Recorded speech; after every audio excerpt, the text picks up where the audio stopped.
వాళ్ళని అడగని చెప్తారు. మీది తినాలి మా తాలూకు వాళ్ళు మా వాళ్ళు మా చుట్టాలు. నేను చెప్పే అబద్ధాల నిజాలా? కాబట్టి తప్పుడు పనులు ఆపమని చెప్పని పోలీసుల్ని అడ్డగోలుగా డీజీపీ గారు పోలీసుల్ని రకంగా అడ్డగోలుగా చంద్రబాబు గారు మరీ ఇంత అసహ్యంగా వాడుకునేట్టు ఆపమని కట్టిపెట్టమని గట్టిగా డిమాండ్ చేస్తున్నాం.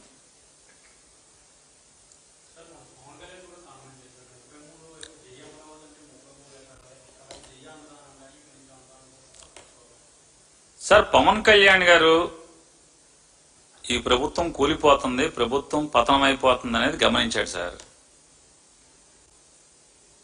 గమనించే ఆయన మళ్ళీ సైడ్ దెబ్బలేస్తున్నాడు. ఆయన ఇది ఎట్టాగా వెళ్ళిపోతుంది గవర్నమెంట్, నా శీలమన్నా కాపాడుకుందామని ఆయన కొత్త గెటప్ ఇది. ఒక్కో సినిమాలో ఒక్కో పాత్ర ఉన్నట్టుగా ఈ 5 ఏళ్లకి మళ్ళీ పాత్ర మారింది. 2 ఏళ్ళు ఒక అయిపోయింది, మళ్ళీ 2 ఏళ్ళు అయిపోయాక ఇది గవర్నమెంట్ వెళ్ళిపోతుంది. ఇది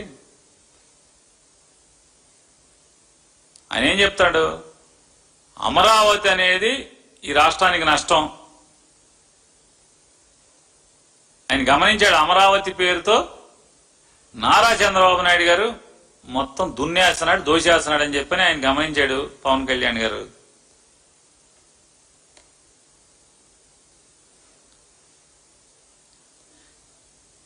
జనసేన వాళ్ళని తంటం, జనసేన వాళ్ళని కుమ్మటం, జనసేన వాళ్ళని ఇరగదీయటం, జనసేన వాళ్ళ ఆస్తులు ధ్వంసం చేయడం, జనసేన వాళ్ళ ఇళ్లు బద్దలు కొట్టడం, జనసేన వాళ్ళ ఇళ్లు నేలమట్టం చేయటం, జనసేన వాళ్ళ మీద తప్పుడు కేసులు కట్టడం, జనసేన వాళ్ళని జైల్లో పెట్టడం, ఈ చూశాడో లేదో తెలియదు. కానీ ఆయన అమరావతిలో మాత్రం తేడా జరుగుతుందని చెప్పి మాత్రం పవన్ కళ్యాణ్ గారు గమనించారు.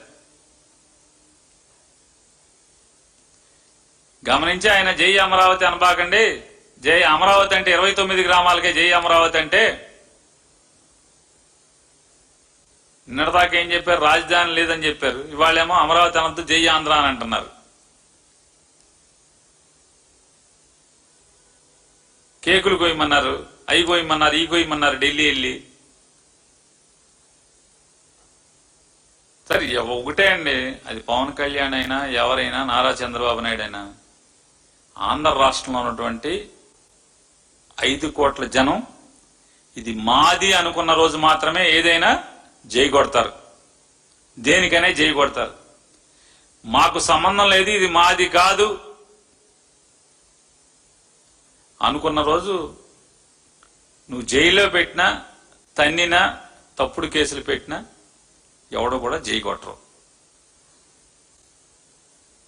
ఈ ప్రభుత్వానికి కాలం చెల్లింది, మూడింది, కాలం మూడింది అని చెప్పని పవన్ కళ్యాణ్ గారు తొందరగా 24 మాసాలు అవ్వకుండానే గమనించారనేది మనకు అర్థమవుతుంది.